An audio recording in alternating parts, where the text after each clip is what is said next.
Hello everyone, एक बार फिर से आप सभी का स्वागत है हमारे channel current affairs by Ravi पे। और ये है हमारी डेली करंट अफेयर्स की सीरीज़ जिसमें हम हर दिन most important top 12 current affairs को यहाँ पे डिस्कस करते हैं। आज की क्लास में हम बात करेंगे 3 दिसंबर 2025 के 12 मोस्ट इम्पॉर्टेंट न्यूज़ के बारे में। और फ्रेंड्स, अगर आप इनमें से किसी भी एग्ज़ाम की तैयारी कर रहे हैं तो आप हमारी इस सीरीज़ को ज़रूर कंसिडर करिएगा। करंट अफेयर्स के सेक्शन में आपको बहुत ज़्यादा इससे हेल्प मिलने वाली है, क्योंकि हमारी सीरीज़ की खासियत ये है कि ना सिर्फ हम करंट अफेयर्स पे फोकस करते हैं उस दिन के, बल्कि हम बहुत कुछ पुराना भी रिवाइज करते हैं। और जैसा कि आप जानते हैं कि करंट अफेयर्स को पढ़ने का एकमात्र तरीका रिवीजन होता है, ठीक है। तो अगर आप पहली बार हमारे चैनल को विजिट कर रहे हैं तो बोलने से ज़्यादा मैं ये कहूँगी कि आप 10 दिन कम से कम हमारी इस क्लास को करके देखिए। इसका जो रिजल्ट है वो आप अपने डेफिनेटली एग्जाम्स और मॉक टेस्ट में देखेंगे, ठीक है। तो विद दिस नोट चलिए स्टार्ट कर लेते हैं आज की अपनी क्लास। और आगे पढ़ने से पहले बस एक छोटी सी इन्फॉर्मेशन है आपके लिए। हमारी जो अक्टूबर मंथ की करंट अफेयर्स की ई बुक है 2025 के लिए, वो वेबसाइट पर लॉन्च हो चुकी है।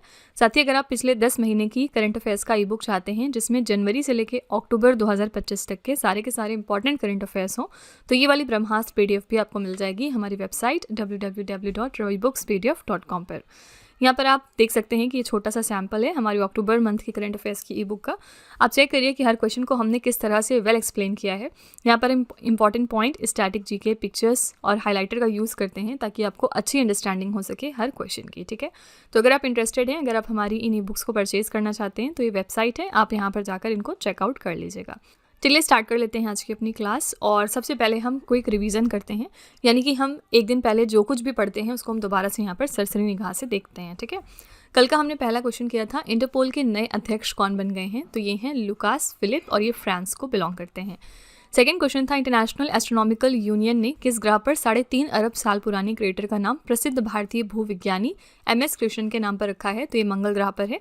उसके आसपास की भू आकृतियों को केरल के स्थानों के नाम दिए गए हैं। कौन कौन से स्थान हैं? वालियामला, थुम्बा, बेकल, वर्कल और पेरियार, ठीक है। भारत ने चक्रवात दितवाह से प्रभावित श्रीलंका को मानवीय सहायता और बचाव कर्मी भेजने के लिए कौन सा ऑपरेशन शुरू किया? इस ऑपरेशन का नाम है ऑपरेशन सागर बंधु। नेक्स्ट था, ऑस्ट्रेलिया के लोवी इंस्टीट्यूट द्वारा जारी एशिया पावर इंडेक्स 2025 में भारत को कौन सा स्थान मिला है? हमारा यहाँ पर स्थान था तीसरा। टॉप 3 देश इसमें कौन से हैं? पहले पर अमेरिका है, दूसरे पर चीन है और तीसरे पर भारत है, ठीक है।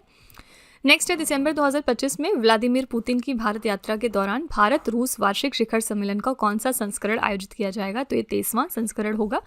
विमेंस प्रीमियर लीग 2026 के ऑक्शन में सबसे महंगी खिलाड़ी कौन बनी, जिसे यूपी वॉरियर्स ने राइट टू मैच कार्ड का इस्तेमाल करके 3.2 करोड़ रुपए में खरीदा है? तो ये है दीप्ति शर्मा। नेक्स्ट है, किस देश के वैज्ञानिकों ने कैंसर को डिकोड करने के लिए AI टूल ऑनको मार्क विकसित किया है? ये विकसित कर लिया है भारत ने। अमेरिका रूस की संयुक्त अंतरिक्ष टीम ने अंतर्राष्ट्रीय अंतरिक्ष स्टेशन जाने के लिए किस रॉकेट से कजाकिस्तान के बैकोनूर अंतरिक्ष केंद्र से प्रस्थान किया है? तो सोयूज MS-28 रॉकेट का यहाँ पर यूज़ किया गया। अगला है, CNN News 18 द्वारा दिए गए प्रतिष्ठित इंडियन ऑफ द ईयर 2025 पुरस्कार से किसे सम्मानित किया गया है आउटस्टैंडिंग अचीवमेंट कैटेगरी में? तो ये दिया गया है जय शाह को। क्वेश्चन नंबर 10 था, बेसिक एनिमल हस्बेंड्री स्टैटिस्टिक्स 2025 के अनुसार दुनिया में सबसे बड़ा दूध उत्पादक देश कौन सा बन गया? तो ये भारत है। टॉप 3 दूध उत्पादक राज्य हमारे कौन से हैं? उत्तर प्रदेश, राजस्थान और मध्य प्रदेश। क्वेश्चन नंबर 11 था, द स्पिरिट्स बिजनेस अवार्ड्स 2025 में global brand of the year जीतने वाली पहली भारतीय रम कौन सी बन गई? ये है केमिकारा रम। और लास्ट था, नवंबर 2025 में पहली बार किस अंतर्राष्ट्रीय संस्था के मुख्यालय में भारत के संविधान निर्माता डॉक्टर भीमराव अंबेडकर की प्रतिमा स्थापित की गई? तो ये है यूनेस्को, ठीक है। ये हमारे टॉप 12 करंट अफेयर्स थे कल के। अगर आप इन क्वेश्चंस को और ज़्यादा डिटेल में पढ़ना चाहते हैं, हर क्वेश्चन को और अच्छे तरीके से समझना चाहते हैं, तो आप हमारा कल का लेक्चर ज़रूर रेफर करिएगा। वहाँ पर हमने हर क्वेश्चन को बहुत डिटेल में डिस्कस किया था, ठीक है।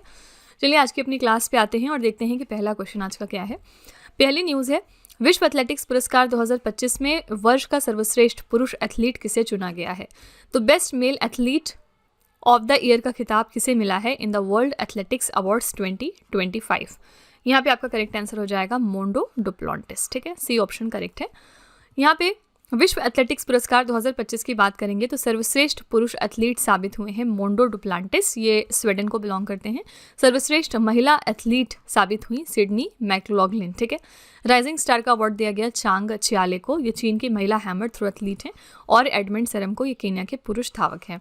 वर्ष का सर्वश्रेष्ठ सदस्य संघ पुरस्कार दिया गया है सिडनी एथलेटिक्स संघ को, ठीक है। तो ये सारी अलग अलग कैटेगरीज हैं, इसमें विनर्स का नाम आपको ध्यान में रखना है। यहाँ पे बेस्ट मेल जो एथलीट साबित हुए हैं इस साल के, वो हैं मोंडो डुप्लांटिस, ठीक है। कहाँ पर? वर्ल्ड एथलेटिक्स अवार्ड्स 2025 में। ज़्यादातर बेस्ट मेल एथलीट या बेस्ट वुमेन एथलीट ही पूछा जाएगा, तो ये दोनों कैटेगरी ज़रूर याद रखिएगा, ठीक है। इसी के साथ आईसीसी ने अभी कुछ दिनों पहले अक्टूबर मंथ के लिए अपना मेंस और women's player of the month declare कर दिया है, ठीक है। Men's player of the month इस साल कौन बने हैं? इनका नाम है सेनुराम मुथुसामी, ठीक है। और ये कौन से कंट्री के प्लेयर हैं? ये साउथ अफ्रीका के प्लेयर हैं। इसी के साथ women's player of the month हम देखेंगे तो ये हैं लॉरा वुलवार्टी, ठीक है, और ये भी साउथ अफ्रीका की प्लेयर हैं। तो दोनों ही प्लेयर साउथ अफ्रीका से हैं। ये हमारे मेंस आईसीसी मेंस और women's player of the month हैं for the month of October, ठीक है। क्वेश्चन नंबर 2 पे चलते हैं। भारत का पहला राष्ट्रीय कोरल रीफ अनुसंधान केंद्र कहाँ पर बनाया जाएगा? इंडिया का पहला national coral reef research institute कहाँ पर स्टैब्लिश हो रहा है? करेक्ट आंसर हो जाएगा डी ऑप्शन, दक्षिण अंडमान में, ठीक है। तो ये केंद्र दक्षिण अंडमान के चिड़िया टापू नामक स्थान पर स्थापित किया जाएगा। इसकी नोडल एजेंसी क्या है? इसकी स्थापना पर्यावरण, वन और जलवायु परिवर्तन मंत्रालय द्वारा की जाएगी। उद्देश्य क्या है? 120 करोड़ रुपए की लागत से स्थापित होने वाला ये जो सेंटर है पूरे देश में प्रवाल भित्तियों पर अनुसंधान के लिए नोडल और निगरानी एजेंसी के रूप में कार्य करेगा, ठीक है। तो याद रखिएगा, ये इंडिया का ऐसा पहला national coral reef research institute है जहाँ पर कोरल रीफ्स के बारे में रिसर्च की जाएगी और ये स्टैब्लिश हो रहा है साउथ अंडमान में, ओके। क्वेश्चन नंबर 3 है, कक्षा 10 की बोर्ड परीक्षा की तैयारी कर रहे छात्रों को सहायता देने के लिए प्रेरणा योजना किस राज्य सरकार ने शुरू करी है? प्रेरणा योजना जो है ये किस राज्य की योजना है? करेक्ट आंसर हो जाएगा डी ऑप्शन, असम, ठीक है।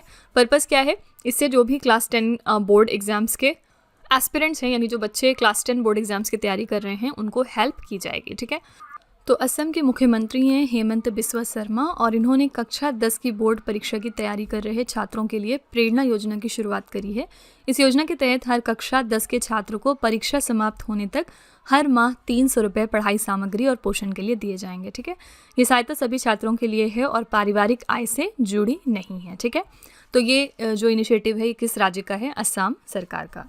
इसके पहले हमने देखा था कि जो क्लास 10 में पढ़ने वाले बच्चे हैं उनके लिए रोबोटिक्स की जो एजुकेशन है वो किस राज्य ने मैंडेटरी करी है, यानी कंपलसरी करी हुई है? तो ये है केरला राज्य, ठीक है।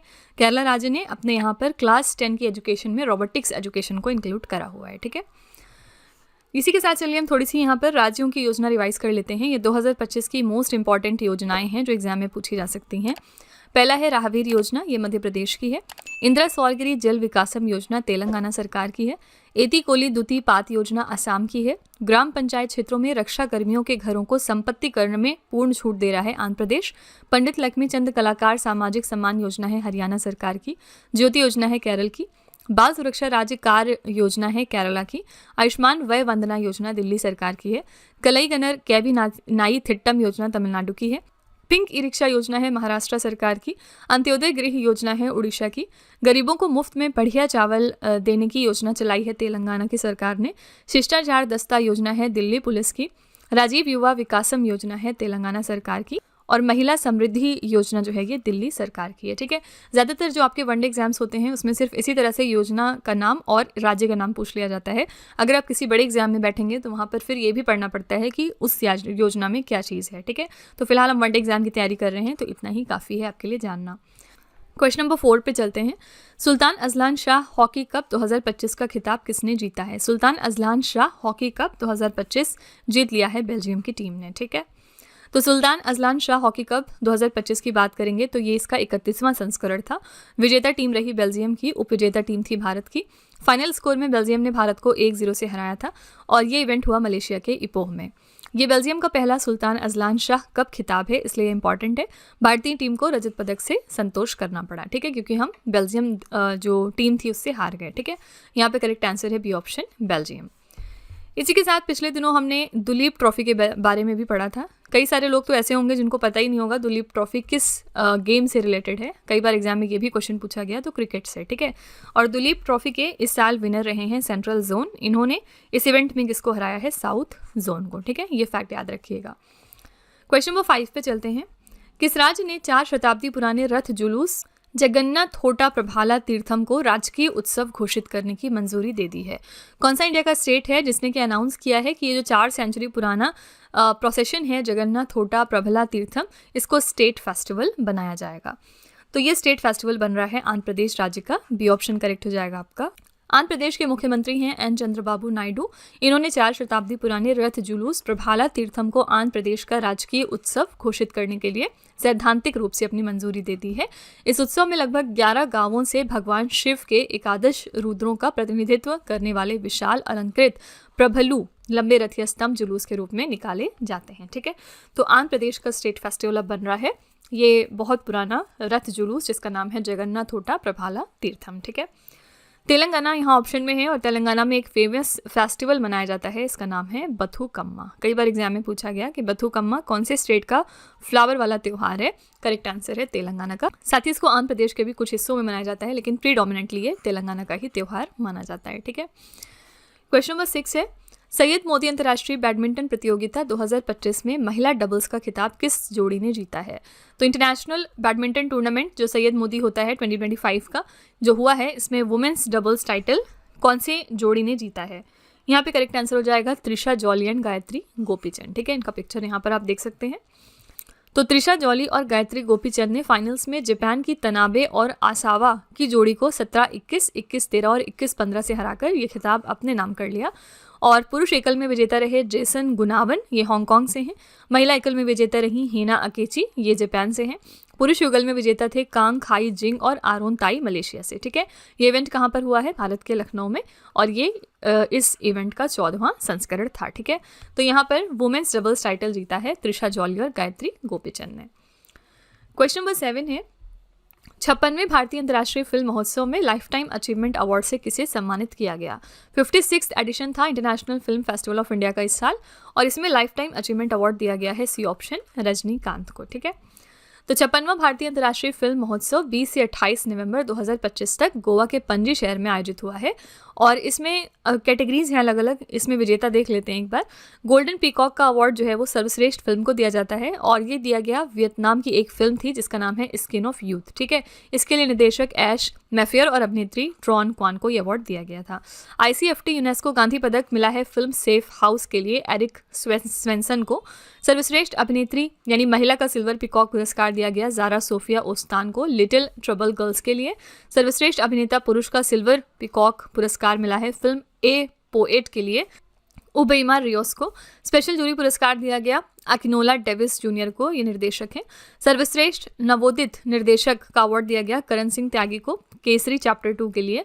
सर्वश्रेष्ठ निर्देशक यानी सिल्वर पीकॉक का अवार्ड दिया गया संतोष दावखर को मराठी फिल्म गोंधल में उनके डायरेक्शन के लिए। ठीक है, तो ये अलग अलग कैटेगरीज हैं, लेकिन इसमें से मोस्ट इंपॉर्टेंट जो आपकी कैटेगरी है वो लाइफ टाइम अचीवमेंट अवार्ड वाली है, ये वाली, और दूसरी इसमें जो है आपसे कई बार गोल्डन पीकॉक सर्वश्रेष्ठ फिल्म भी पूछ लिया जाता है। ठीक है, तो यहाँ पे करेक्ट आंसर है C option Rajinikanth. Question number 8 पे चलते हैं।